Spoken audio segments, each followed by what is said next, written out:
Sur les alternatives aux centres fermés, je pense que c'est un débat compliqué. La solution idéale pour moi par rapport à ces centres, c'est de les fermer tout simplement. C'est que ces centres n'existent plus, de les supprimer. On peut imaginer d'autres dispositifs qui sont éventuellement des contrôles, des assignations à résidence, qui ont certains inconvénients, mais qui sont sans doute moins pires que l'enfermement dans un centre, avec le risque effectivement que les gens disparaissent dans la nature. Mais ce risque me paraît moins grand que les risques actuels, ou en tout cas que les violations actuelles des droits fondamentaux des personnes qui sont enfermées. Il y a eu des alternatives pour les familles avec enfants, c'était les maisons de retour, avec un programme de coaching pour éventuellement stimuler les personnes, les familles à rentrer volontairement chez elles et les aider pour ce retour, pour le rendre aussi plus concret, pour avoir un suivi au niveau de l'installation sur place, pour être sûr que ça se passe bien, qu'elles ne se fassent pas harceler par les autorités du pays d'origine en cas de retour.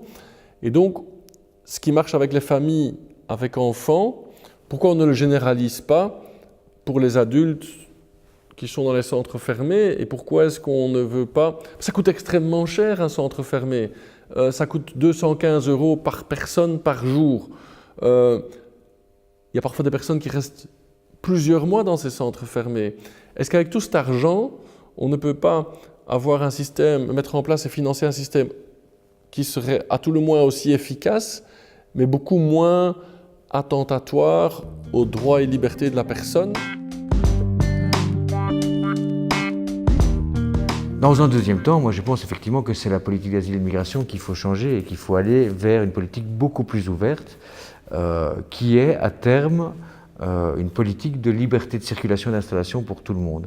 Moi je pense qu'une liberté aussi fondamentale que la liberté de circulation, elle doit être encadrée par la loi, par des instances qui en sont garantes, etc.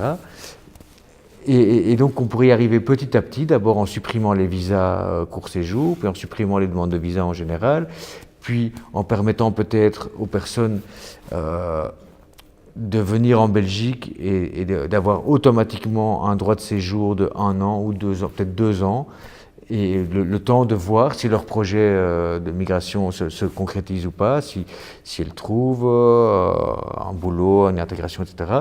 Et puis après 2 ans, dire si vous n'avez rien trouvé, là maintenant vous devez rentrer chez vous, mais vous pouvez revenir quand vous voulez, par exemple. Aujourd'hui, tout est interconnecté et donc moi je pense qu'il faudrait que les humains puissent circuler aussi librement, aussi facilement, mais de manière aussi protégée quand même par des droits.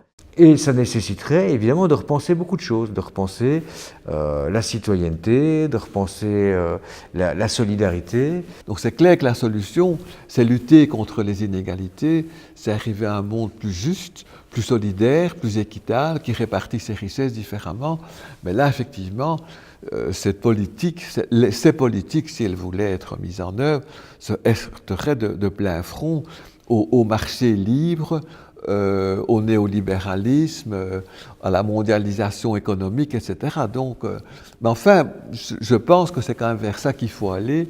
Et comme on voit bien que les inégalités augmentent, ça personne n'ose le nier, il y a un moment, moi j'en suis persuadé, où on se rendra quand même compte qu'on ne peut pas faire vivre 1/10 de la planète au détriment des 9 autres dixièmes et qu'on ne peut pas continuer comme ça. Enfin, ça j'imagine.